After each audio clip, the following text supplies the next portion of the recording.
that here now. Okay, there we go. Um, so welcome. I'm so glad y'all are joining us here tonight. I'm Charlotte Sahyouni Lehman. My husband Carl hanging out in the corner of the screen because we're at home because I've been sick for several days here. Anyway, I'm one of the pastors at Reba Place Church here in Evanston, Illinois. We're part of Illinois Mennonite Conference of Mennonite Church USA. And feel free to introduce yourself in the chat if you would like. I am thrilled for Reba to be hosting this webinar on Anxiety Transformed, which prayer practices help and which don't and why. And we are all so blessed to be hearing from Nader Sahyouni, who of course will say more about his own story when he talks, but Nader has a doctor of ministry in spiritual formation and licensed mental health credentials as well. He's also got enough background in neuroscience that he is actually able to understand the research and he can interpret it for non-scientists like me to benefit from. And I know that whether this is your first time hearing Nader's insights or whether you are here because you heard some of what he said in our sermon series we recently had him do at Reba, you're going to be blessed. You know, if you wanted to take it in more deeply, you're going to be blessed. So I'm very happy about that. So just a couple logistical things. Nader's going to present his material in 3 sections, and at the end of each section, he'll leave some time for questions and comments. So I want to invite anyone who has a question, go ahead and just put them in the chat as we go along, and then I'm going to gather them up and feed them back to him at the appropriate time for the questions. I think maybe depending on the total size of our group here eventually, but with the number of registrants, it looked like that would be the best way to handle our Q&As. If you put your questions into the chat, we'll gather them that way, and then I'll give them to Nader at the end of each section. And so we'll just keep everybody muted and, you know, just turn off our videos then and just leave it to Nader and his shared screen to present. And like I said, we will figure out what we're doing with the recording, and if it is available to, you know, all of those who've registered, we'll let you know. I've got your emails now, so I'll send it out to you afterwards. I think that's it. So it's time to hear from Nader. We'll turn it over to you. Yay. Thank you so much. It is really very exciting to get to share this with all of you. This has been a significant part of my story, of my journey with the Lord, and I hope that some of what I've learned can be of use to you. Let me just share my PowerPoint here. Okay, so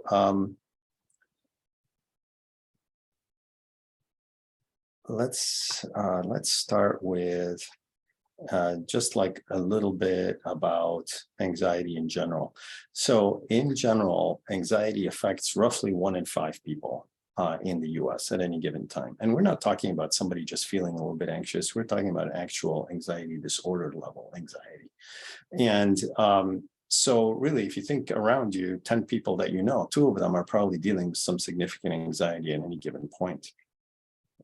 Now, in my story, anxiety started about 3 generations ago. And that was with my grandmother, who was born and raised, or actually, I don't know where she was born, but I knew she grew up and lived in Antioch. Yes, the same Antioch as in the Bible. But very tragically, as she got married and had children in the days before antibiotics, in the early part of the 20th century, there were a number of epidemics in that part of the world, including the Spanish flu. I don't know if the Spanish flu was responsible for this or not, but she lost 8 of 13 children before they reached full adulthood. And that, of course, led to some significant impact on her mental health, especially when it came to anxiety around illness. So anytime any of her remaining children would get ill, she would start to get very anxious. And of course, my mother, growing up in that environment, started to make that connection and internalize this idea of anxiety around illness. Excuse me. So then I grew up with that, with my mother. And when I started having kids, I was very surprised how anxious I was every time they, started sneezing and coughing, and every time they got a temperature, my worry level would just like go through the roof, and my anxiety levels would start to spike. I had no idea that I had an anxiety disorder up until that point. And so anxiety can be like that. It can be generational, and we can pick it up, internalize it from previous generations. In addition to that, it can be very situational. In my story, I just happen to be lucky that way. I get it from multiple fronts. I had a childhood in Beirut, which was fine until the Civil War started in 1975, when I was about 11 years old. And so I ended up living through about 3 years of dislocation, and a number of things happened there. We were more fortunate than many, less fortunate than some. But anyway, that added to some of the material that produced anxiety in my life. Now, in my story, this anxiety brought me into the arms of Jesus. I grew up in a family that was traditionally Christian. My parents' faith, it was a blessing to me. And even though during my teenage years, I went through a bout of searching, I came back to Christ when I was in college, and benefited from, the more high church tradition of my father, the more low church tradition of my mother, and the intervarsity group that I was exposed to in college. Excuse me. Sorry, I've been dealing with this cough. So,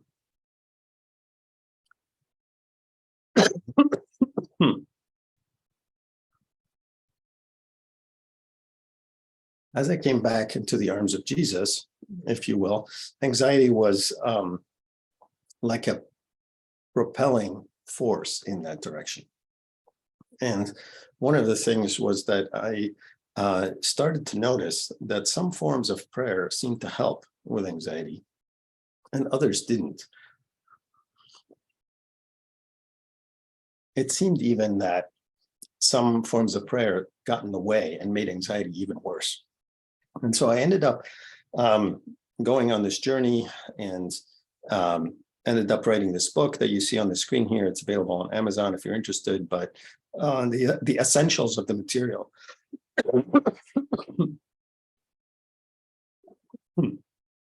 are going to be covered in what we talk about tonight.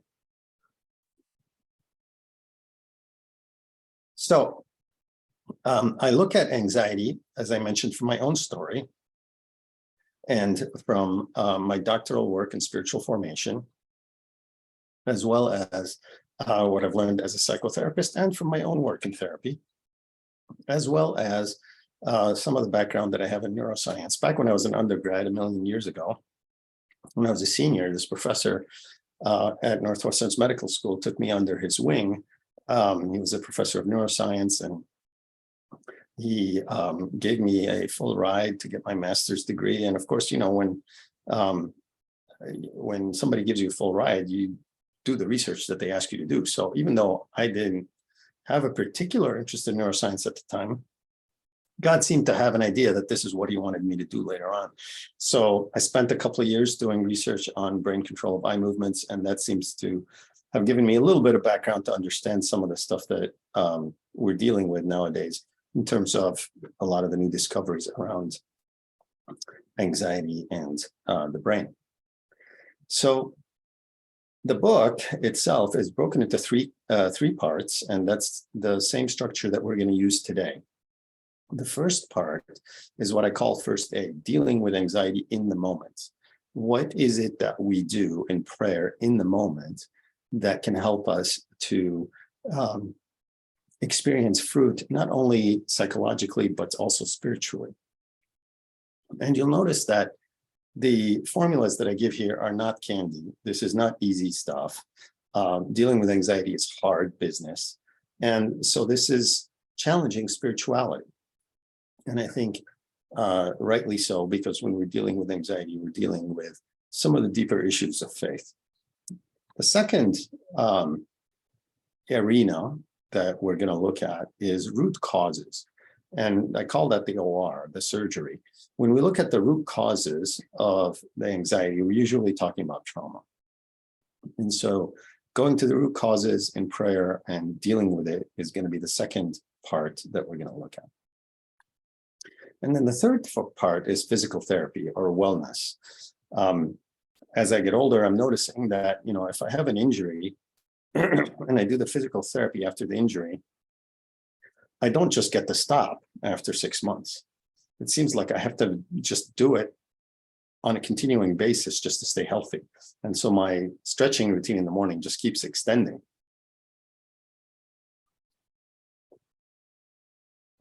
So one of the things that I want to look at is what kind of prayer practices do we engage in so as to develop resilience in the face of anxiety in the future. And there is a way to definitely do that. So before we start, I want to talk about ways that prayer can help and support. And I want to be clear that this is not replacing therapy or medication. So if you're in therapy or if you're taking medication, this is not intended as a replacement, but rather it's intended as an adjunct, something to go along with it.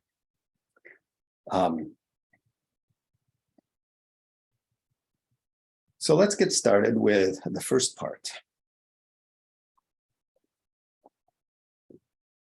Praying through anxieties in the present. I'm going to suggest a model for how to pray that I have found to be helpful both psychologically and spiritually. And it comes in 3 parts. The first part is please, second is thank you, and the third is yes.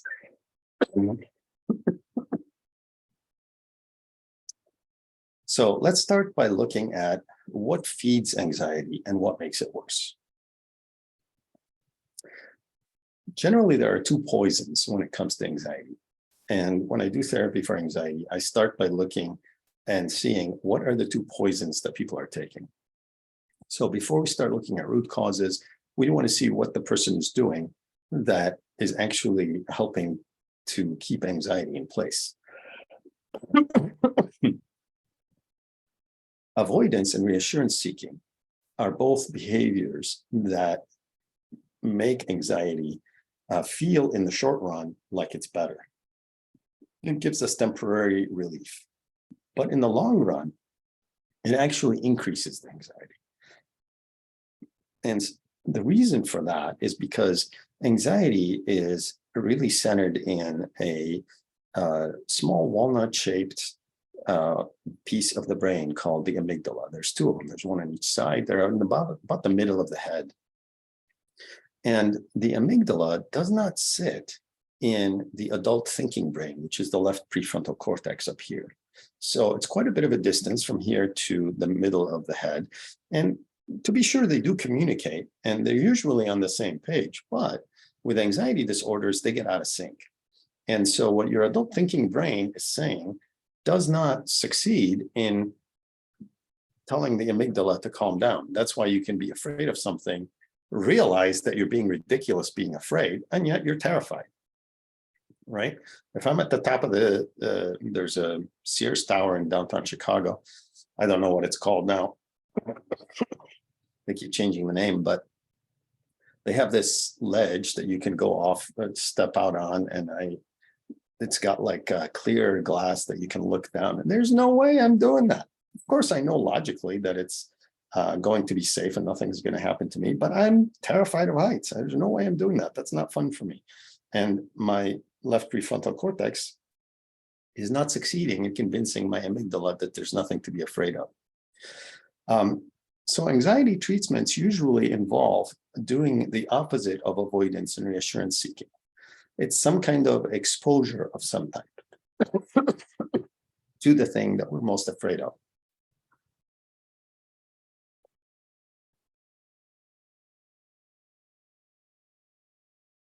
So anxiety plus avoidance gives us likely more anxiety. Sorry, guys, this cough is really annoying here.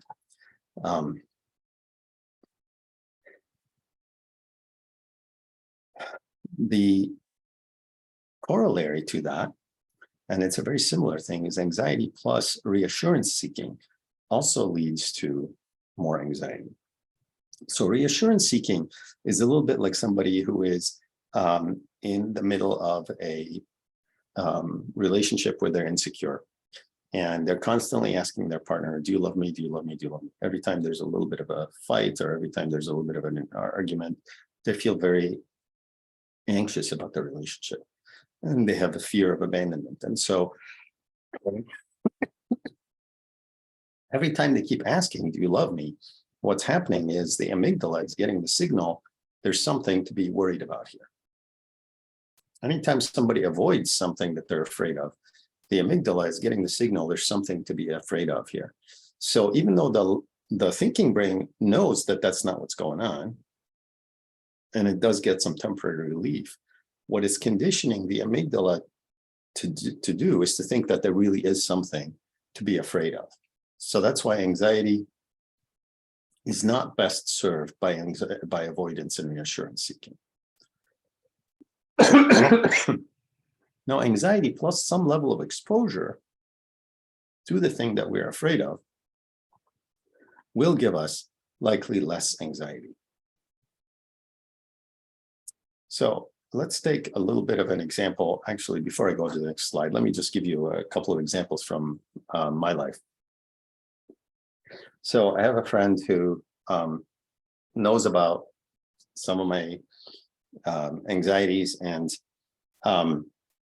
we were out to lunch one day, and a piece of chicken shawarma fell on the table. A piece of my own chicken shawarma from my sandwich fell on the table. And I know that if I avoid picking it up and eating it, I am going to reinforce the anxiety about germs. And I don't want to do that.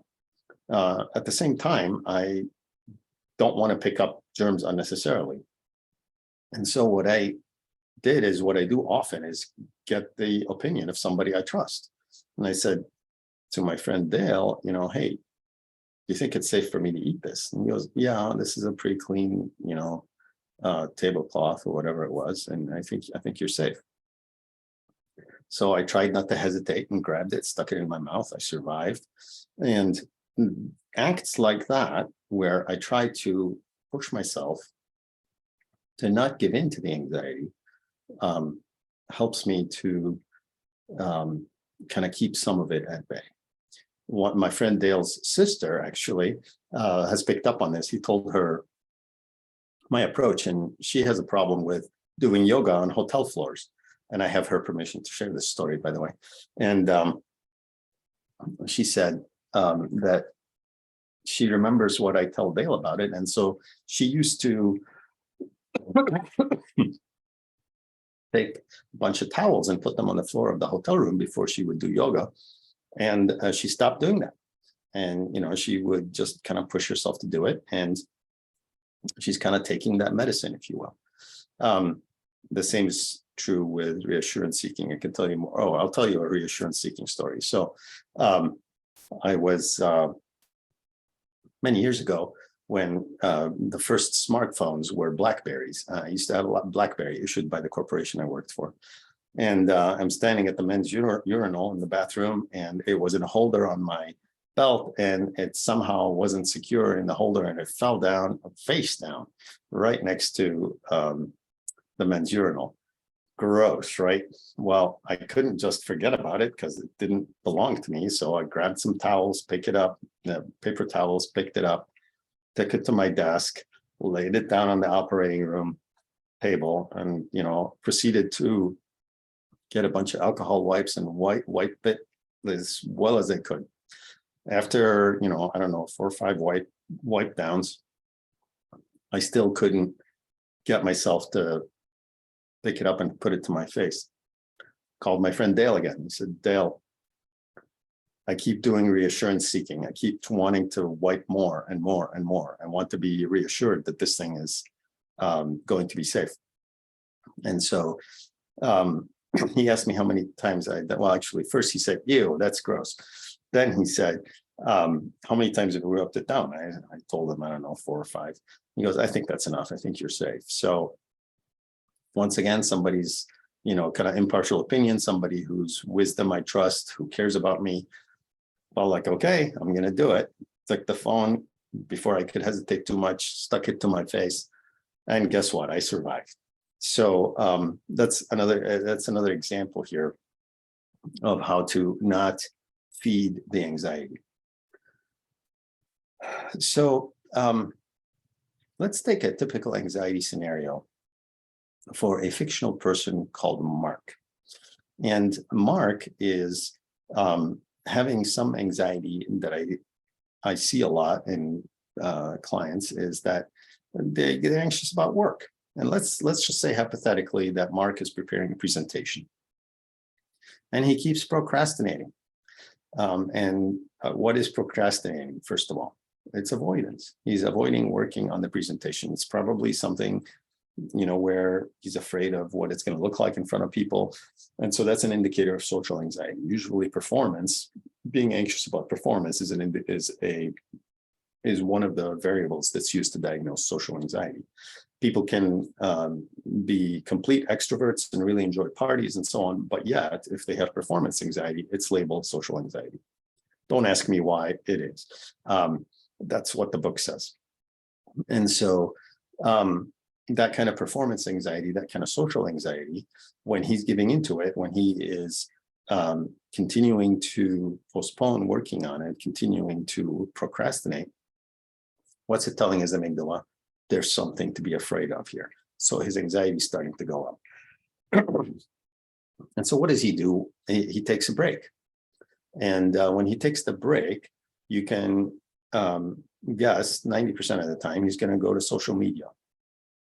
Now, the problem with social media, there's many problems with social media, but one of the main problems is that it's all about reassurance seeking, especially for social anxiety.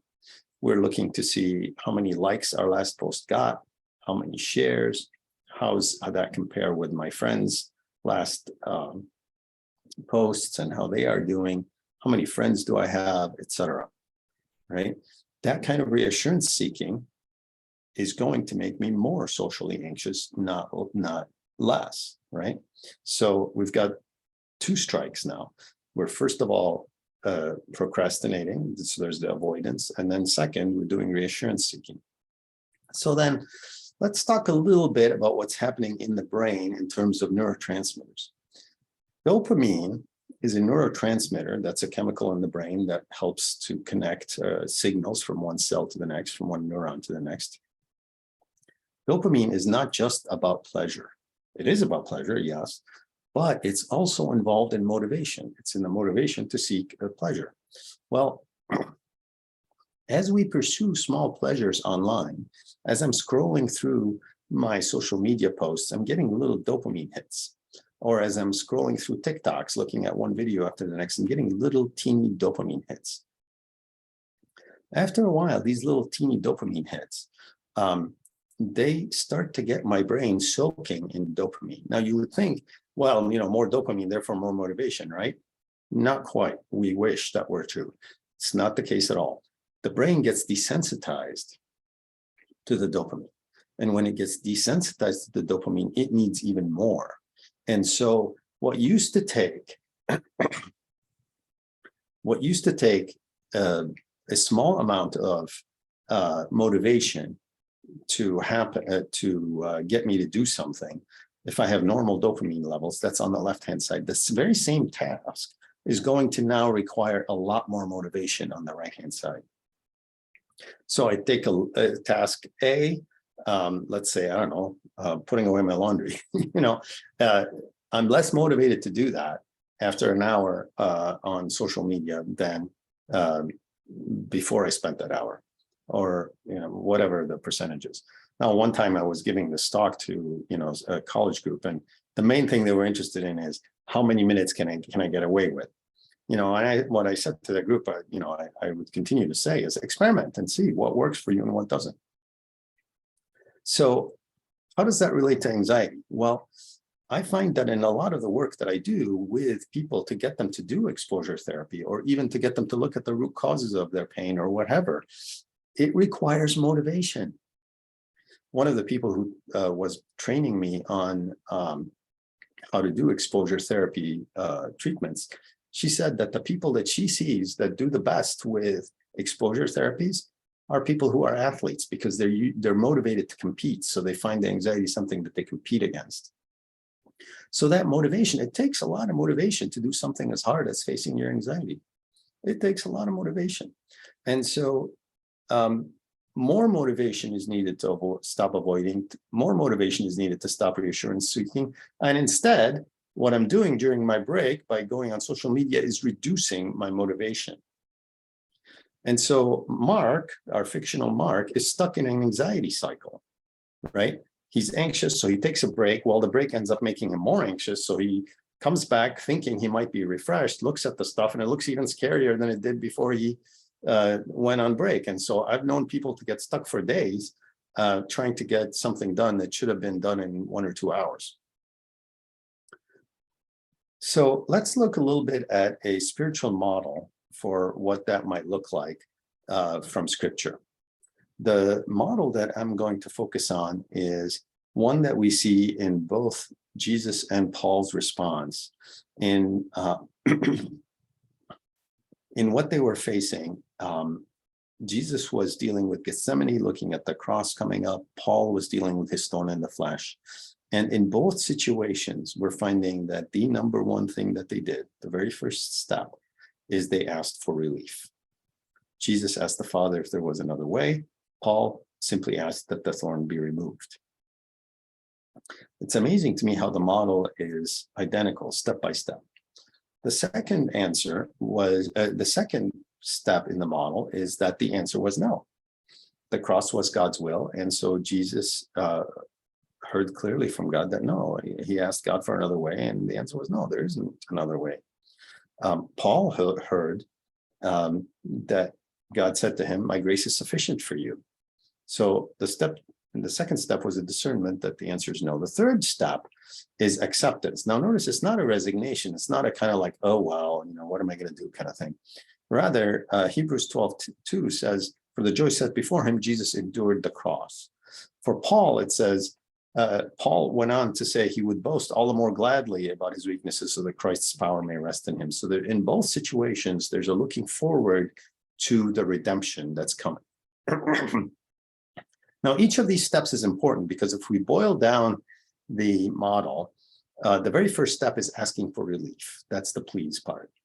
Remember, I said earlier that the model is going to be please, yes, and thank you. The second part is discerning if the answer is no. Now, the reason I don't have any clear thing to think about here in terms of the step is because if the anxiety is not immediately removed, it doesn't mean that God is not going to remove it in the future. But in the meantime, the model applies because in the meantime, if he hasn't lifted it right away, then obviously I'm facing something that I'm going to have to face right now. And so the answer for right now, at least, is no. And so if the answer is no, then I have to move on to the next step, which is acceptance. That's the yes part, right? And then the yes has to be with a gratitude for future redemption, right? In both Jesus's case, as well as in Paul's case, there was a looking forward to redemption. And that gratitude, the thank you, is very important. We'll see why in a minute here. So the first step of the model is supplication, asking that God takes it away. Historically, we know that Jesus's first response is always to heal. And that is something that has been part of Christian tradition from the very beginning. Christianity's first response to suffering is to see if we can relieve it. Our first response to suffering is not to say to the person, oh, this will deeply form you in Christ. Well, it's true, it probably will deeply form them in Christ, but our first response to suffering is to bring healing, is to bring relief from the suffering. So it's totally okay and acceptable for us to, and encouraged for us to seek relief from God. That is what Jesus showed us, and I stand by that. One thing we do have to kind of watch out for here is a kind of prayer that will get in the way. and that is reassurance seeking prayer. Remember how I said that's a poison, is reassurance seeking? I'll give you an example from my life. When my kids were young, I told you I had all these anxieties about them getting sick, right? And they were, irrational anxieties, but nonetheless, they took over my prayer time. My prayer time started to be, oh God, please don't let my kid get pneumonia. Please don't let him get cancer. Please don't let him, get hurt in an accident. And I would just keep going down an ever growing list of bad things that I wanted God to protect him from. Well, what was happening here is I was reassurance seeking. I was anxious and I was praying through the anxieties. And what did that do? Did it help the anxieties? I can tell you firsthand it didn't. And then God spoke to me about it. Actually, I had a dream, and in the dream, I was trying to eat something. There were all these flies buzzing around. I was trying to swat the flies, and as a result, I couldn't eat. And the interpretation of that, for me at the time was that that eating was the spiritual food of my prayer time, and the flies were the anxieties, and my swatting at them was my attempted prayers. And so my engaging in this was keeping me from the spiritual food of spending time with God in prayer. The second element of this is probably the hardest, and that is acceptance, saying yes. The paradigm of accepting the anxiety is all over therapy. Acceptance and commitment therapy is a type of mindfulness-based therapy that is used for anxiety. It is, as the title suggests, acceptance is a key piece of it.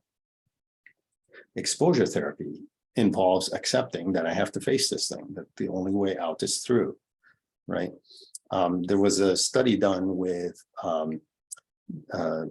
elderly patients in Hong Kong, and they had a group focus on accepting that death was going to be coming within a certain number of years.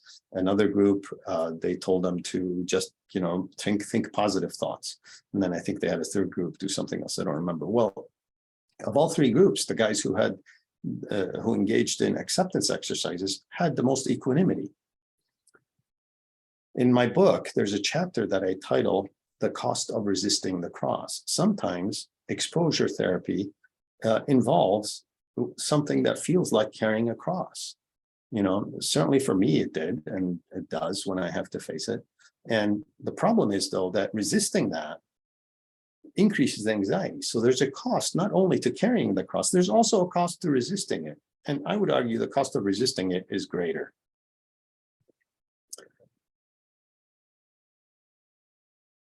Obviously, not everything, that we are faced with or something that we accept. Jesus calls us to resist injustice, to resist evil, and so on. So I'm not saying we accept everything, but there are certain things that we are called to accept. The serenity prayer, Jesus, give me the strength to accept the things I can't change, the grace to the strength to change the things I can, and the wisdom to know the difference. We go through a discernment process with that. So finally, the last piece is the gratitude. Thank you. Now, some people, quote back to me 2 Thessalonians 5, I think, where it talks about being grateful in all circumstances. And I agree with that. And it's true, and I support that. However, I do take it a step further in that I do know that the New Testament has a theology of redemption, that God is redeeming everything. There's specific passages about that in Romans and Ephesians, probably in other places that I haven't studied as deeply. But God is working everything for good, including the evil that happens in our lives. Now, it doesn't mean there's a silver lining. It doesn't mean that we know exactly how he's doing it, and we could have a whole other discussion about the theology of redemption. But that is something that we as Christians do believe and hang on to, that when difficult things happen, there is redemption. Now, how that helps us in the moment is not so much that it gives us something that we can kind of be Pollyanishly optimistic about, but rather just to be able to be grateful that God is at work for something good. And so there is something we can exercise gratitude about. Now, here's the thing. When we do exercise that gratitude, it brings regulation to our emotions. There is something that happens in the brain that I'm going to talk about here in a second that allows us to feel a little bit better once we start giving thanks. And we see that especially in Philippians 4. So in Philippians 4, you guys are probably all familiar with this passage. Do not be anxious about anything, but in every situation, prayer and thanksgiving, present your requests to God, and the peace of God will transcend all understanding. And the peace of God which transcends all understanding will guard your hearts and your minds in Christ Jesus. Let's look at how that works in the brain. So the left prefrontal cortex is up here, and right behind it is the anterior cingulate. The anterior cingulate, actually, it doesn't have to be the left. Sorry, I'm not sure exactly which side is on. But either way, the anterior cingulate, whichever side of the brain is the one that turns on with gratitude. I'm not sure, because they did do studies where they had people in imaging machines like MRIs or specs machines or whatever. And they had them do gratitude exercises. And there were two areas of the brain that lit up. One was in the middle and one was in the middle of the front. And then one is towards the back of the front about here. And that's the anterior cingulate. So it lit up. And that same area, the anterior cingulate, is involved in regulating emotions, in calming down the amygdala. So when we say thank you, just as Paul says to say thank you, what we're doing is causing the anterior cingulate to be active, which sends signals to the amygdala to say, calm down, to say to the anxiety, calm down. So it makes perfect sense then that the end result of that in Paul's prayer is peace. Right? So I'm not saying that there isn't a supernatural piece to this. Of course there is. But I think Paul is onto something here that is very natural in our brains as well. All right, so the suggested prayer model is please, thank you, and yes. The gratitude piece is specifically, well, first we ask God to fix the problem, and then we go into the gratitude. Psychologically, it brings calm. Spiritually, it builds faith. And relationally, it builds joy, because one of the other things that happens with gratitude is that it sets up the brain for relational connection. You know, I learned that from Carl, who's on this call here, with all his work on Emmanuel prayer. And so calm and faith then enable us to come to acceptance, which is the hard part in all of this. You know, when I teach this model, often when I give people an exercise to do with this, they say, well, the please is easy, the thank you is easy, the yes is hard. Saying yes to facing my anxiety, that's hard. And believe me, firsthand, I can tell you it is hard. So if even after doing the please and the thank you, it's still hard to say yes, we can ask for grace to accept, even if that's difficult. So let's take a quick example. Another example from my life. A few years ago, I had a regular physical, and afterwards I got an email from my doctor saying, hey, you know, this number is elevated. I'm concerned. I want you to go see a specialist. Okay, well, the specialist was a month away, as soon as the appointment I could get. Of course, what did I do? I looked online. And of course, at first I found some reasonable stuff, and it said, okay, yeah, you know, this is probably not a big deal at all.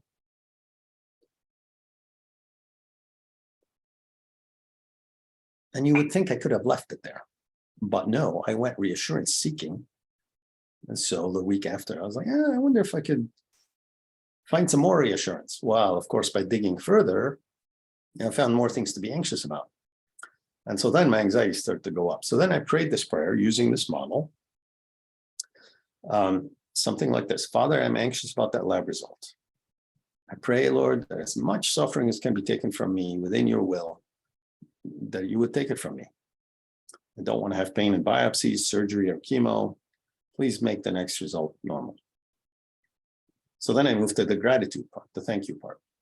Lord, I acknowledge that you're at work to redeem this somehow. Even though I don't know how, I have faith that you are redeeming, and I thank you. Father, I pray for the fullness of what you're doing, whatever good you're bringing about in my life, for my sake, for the sake of others, I pray for it. So then the last part, the yes, the acceptance part, Lord, I accept the suffering you have not and will not take away. And I accept the suffering of not knowing at this point what you will or will not be taking away, or how you're going to use it for good. Give me the strength and courage. So not easy stuff. No, nothing easy peasy here. It is hard to do, but I do believe this is what we're called to. I do have some other short-term help that I can offer in terms of prayers that are synchronized with our deep breathing. So regular deep breathing relieves anxiety. So if you're about to get up and give a speech and you're nervous, it's good to do deep breathing. Why? Well, it engages a part of our nervous system called the parasympathetic, which tells your body to calm down. The sympathetic system gets your body excited, and that's kind of like pressing on the gas. The parasympathetic is like pressing on the brakes, telling your body to calm down. So you can do deep breathing. Now, the problem with that is that it's short term, it's very temporary, right? You might get anxious again a few minutes later, and then you have to do it all over. But it is nonetheless a possibility. And through Christian tradition, there are two ways that we can offer for praying to take advantage of this. One is the Jesus prayer, Lord Jesus Christ, Son of God, have mercy on me, the sinner. Or a much more simplified version, Lord, have mercy. Excuse me. And you can do that in tune with deep breathing. And you can adjust the words of the prayer to be as long or as short as you want. Lord, have mercy is the shortest one. Or you could even make it just mercy, mercy, mercy. Which kind of leads to the next example here is breath prayer.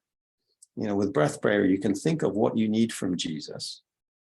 You can, I don't know, say peace, for example, or help, or, help might feel a little bit like getting to reassurance seeking, but let's say peace or hope, and then synchronize it with deep breathing. So then you're just saying that one word, lifting it up to Jesus. So that's another possibility to use with breath prayer.